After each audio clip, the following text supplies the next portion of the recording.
السلام عليكم ورحمة الله.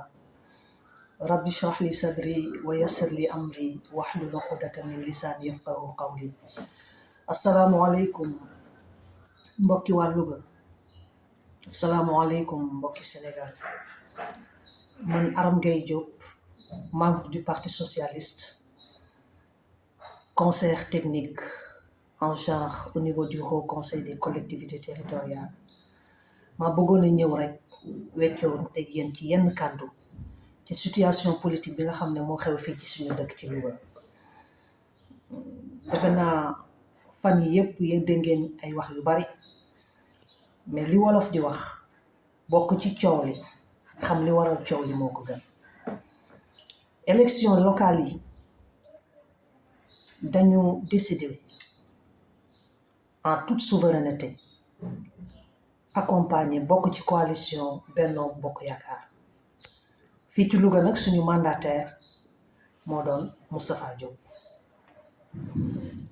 Loolu bi mu amee Moustapha Diop himself ànd naag monsieur Diallo ñëw Haut Conseil des collectivités territoriales toog ak notre camarade secrétaire général Aminata Mbengue Ndiaye. Rencontre ba Bounama Sall, trésorier national du Parti socialiste, camarade Bounama Sall ma nga foon toog. Mais bi ñu waxee seen waxi politique la ma ci jàpp mooy Tafa ci boppam nee na bàjjan dama bëgg nga boot ma. Ñu nekkoon ci logique boobu, logique boot ndax Tafa frère la, ndax Tafa doom la, ndax Tafa aussi ni doomu dëkk bi la. Gis ngeen yéen ñëpp ñun ni ñu manifester suñu bonne volonté. Camarade secrétaire général Aminata Mbengue Ndiaye déplacé wu avec tout son staff, avec tous les responsables du Parti socialiste, ñu ñëw au niveau de la mairie de Louga waxtaan fa. Duma ci delsi yéen ñu bari fekke woon ngeen ko lan fa wax lépp xam ngeen ko. Bi ñu jugee ci loolu ñuy dem négociation, parce que ànd boo gis nag fokk mu am négociation. Mais négociation Parti socialiste bi mu koy defu ko woon au niveau du Parti socialiste, daf ko def au niveau de la coalition Benno Bokk Yaakaar bi nga xam ne depuis des élections ñi ngi nekk ci ginnaaw camarade secrétaire général Aminata Mbengue Ndiaye di liggéey pour Louga.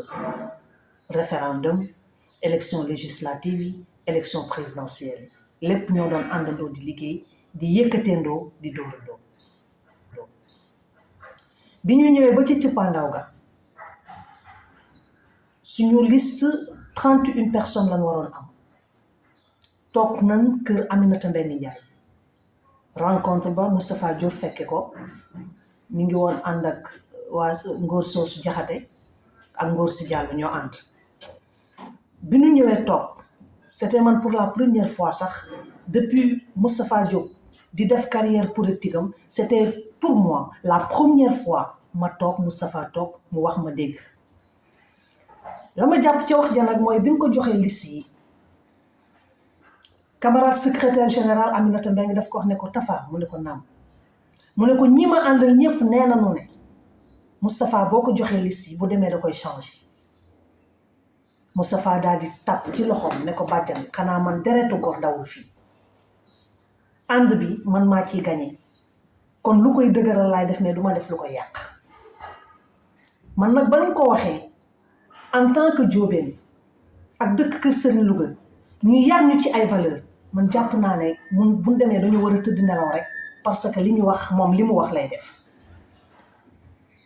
Mais démb à ma grande surprise dégg naa waa Soos Jaxate mu ne ñoom bi ñuy wax ñoom dañ ñoo bàyyi woon ci biir tout en sachant que li ñu wax duñ ko def. Loolu nag mu indiwaat beneen problème ci koo xam ne danga ne jullit nga. ñun de ci ay valeur la ñuy dox, ay valeur lañ ñu xam, ay valeur la ñuy yar. Yàlla ne yaa ayyuhal ladina amanu lima taquluuna ma la taf'aluun. Ô vous qui croyez, yéen ñi nga xam ne yéen a gëm li tax ngeen di wax lu ngeen dul def. Kabura maqtan inda Allahi an taqulu ma la taf'aluun. Yàlla rëbb na ñi nga xam ne dañuy wax te duñ ko def. Kon ñooñu ci wax jooju nañ leen bàyyi foofu. Donc bi liste yi génnee ñun ñu gis ne 33 personnes yi ñu joxe woon dama préciser ne du ñoom ñëpp ay militants parti socialiste mais Benno bi la woon jël nañ ci ñett def ci seen liste ñoom 30 ya ñu sànni donc ci bëgg double objectif benn bi mooy mettre en mal le Benno bi nga xam ne ñoo àndoon ak Aminata Mbengue Ndiaye avec le parti socialiste ndax ñoom dañuy gis ne ñoom ñëpp seen tour nekkul ci liste bi beneen le fait que ñu coxati ñetti socialiste def ci liste ba yaakaaroon nanu ne ñoom bu ñu defee loolu dinañ tax parti socialiste dinañ tas parti socialiste mais parti socialiste la koy tas du loolu dañu wax liberté d'opinion liberté d'expression fu neex waay fal parti socialiste ñoom à l'unanimité ñoo daje ne présidente secrétaire général Aminata Mbengue Ndiaye Moustapha Diop dafa ñu def un affront politique kon il faut qu'on lui réponde qu'on lui donne une réponse politique cette réponse politique mooy ñu ànd ak Mamadou Mamour Diallo en toute souveraineté ñun ñoo ko décidé au niveau du parti socialiste léegi nag loolu ñun ñëpp xam ngeen ne li ñu bëggoon mooy ànd ak Tafa Diop mais ki nga xam ne da nga ko jox liste 33 personnes mu jël ci ñetti nit ñi ci des mu xotti liste ba sànni kooku wan nañu sa volonté que ne bëggut a àndut ak ñun Wolof Njaay nag nee na lu ngoo neex na waaye ko bàyyi mu demal nga gam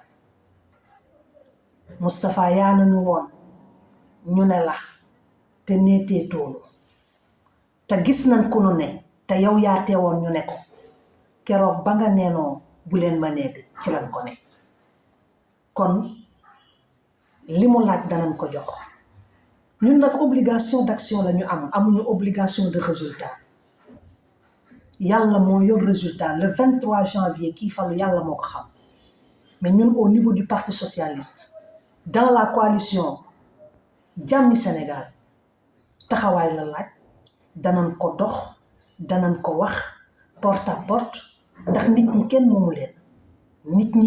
moomu leen waa Louga kenn moomu leen dinañ wax ak ñoom def li ñu war a def tey ñaan yàlla may ñu ndam ci loolu